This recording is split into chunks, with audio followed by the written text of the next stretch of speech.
Why isn't it in the fucking game without a pre-order? You blind? Dude, fucking fanboyism. Microtransactions and DRM. Downloadable content. What's up, gamers? Welcome to Gamer Rant. We're going to be talking about, yes, another Mortal Kombat video, but this kind of is specific to Mortal Kombat 11. But what we're going to be talking about is kind of like the history of controversy surrounding Mortal Kombat. And not necessarily controversial topics like, for example, Mortal Kombat X not functioning on the PC. Not that kind of controversy. We're talking about blood, gore kind of controversy and how what they're doing now with Mortal Kombat pretty much undermines everything that they have fought to keep in previous Mortal Kombat games. All right? So, I did a video earlier today. I'll link to it in the description box below. I'll probably also throw it in a comment and pin it. That displays and shows the hypocrisy of NetherRealms and Warner Brothers in the sense that bikini fighters aren't allowed, but then they're going to throw an ending in there, specifically Kano's ending, that shows women in a bikini, which you ultimately also have to ask yourself, because when you think about this out into full context, when you look at the characters, such as the ones that are supposedly being displayed, which is Sonya Blade and Casey Cage, and it wouldn't be inherently something that Kano would basically just be like, I beat you and now you got to put these bikinis on and fight each other because I'm perverted, I guess, you know, that's what I want to do out of all the things that I could do with the time machine thingamabobber. I'm going to have you fight in fucking bikinis, swimsuits. I'd have to imagine that, and this is based on character design, all right, and the attitude of the characters within the game and previous games, is that I don't think Sonya Blade nor Casey would actually be willfully willing to do that. I mean, Kano would have to do some pretty grievous threats to probably get them to actually to cooperate with what he's doing. So when we look at the ending from an underlining point of what Kano would have to do based on the two characters' characterization, I mean, it honestly goes against the characters themselves. And it actually goes against their whole claim that there's no bikinis in the game. Now, the reason why I mention that is, you know, when we look at the history of Mortal Kombat, all right, in controversy throughout the ages, it received a lot of controversy for being too violent. In fact, besides the Grand Theft Auto franchise, every time a mass shooting came up, Grand Theft Auto usually was the staple game to go to. But there were a few times that Mortal Kombat was also brought into the limelight. Not necessarily in the sense that, oh, where they found out the shooter played Mortal Kombat. Usually that was, they played Grand Theft Auto. But people would just offhand mention it. You know, we have violent games like Grand Theft Auto, Mortal Kombat, that kind of thing within the news media when it came to this whole ideology that violent entertainment causes people to act out violent acts. It influences them in some fashion. And Mortal Kombat, along with, let's correct this, all right? And this technically wouldn't be Warner Brothers. At the time, it would be Midway and whoever owned the rights before NetherRealms was created and Warner Brothers got the rights to do the video games and that kind of stuff. Is that they basically continued to fight that. Even when the controversy was directly about Mortal Kombat further back in the past, no real relation to what we would call school shootings, just people in general talking about the violence and the blood in the game and how it's detrimental to our children, how it's detrimental to society. And yet here in 2019, we have a group of people within the development team that ultimately decided that they were going to undermine the evolution of Mortal Kombat and its positive reinforcement that, you know what, violence in video games does not equate to violence in the real world.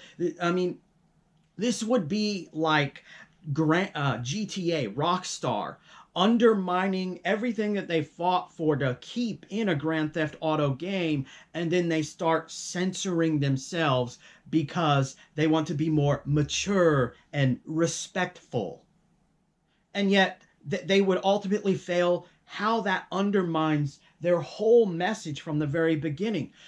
Because if we're going to sit here and we want to be honest with ourselves, all right, what they're claiming, all right, is that they're trying to be more mature and respectful toward the female characters. So we're not going to have them wear revealing clothing. And I think the problem with that, if I were to look at this, all right, is I think if they would have came out and yeah, they still had revealing clothing, but it was more along the lines of, we're not going to do anything like we did in Mortal Kombat 9. That was kind of excessive, a little overboard. You know, we're still going to show some skin, but we're going to be a little bit more modest in it. I mean, there's really no reason for women to be fighting in a two-piece bathing suit in that aspect.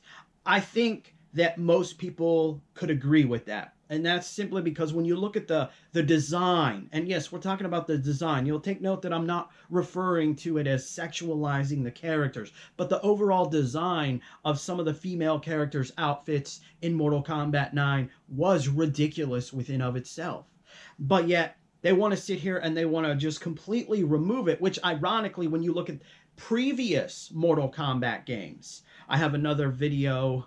Oh, well, actually, I'll probably do some screenshots and insert them so that you can see the evolution of different characters, specifically females, throughout the ages. And the most grievous, if we could use that terminology, would be Mortal Kombat 9. It's where the design, you could almost say, I wouldn't say fell apart. It just became more open.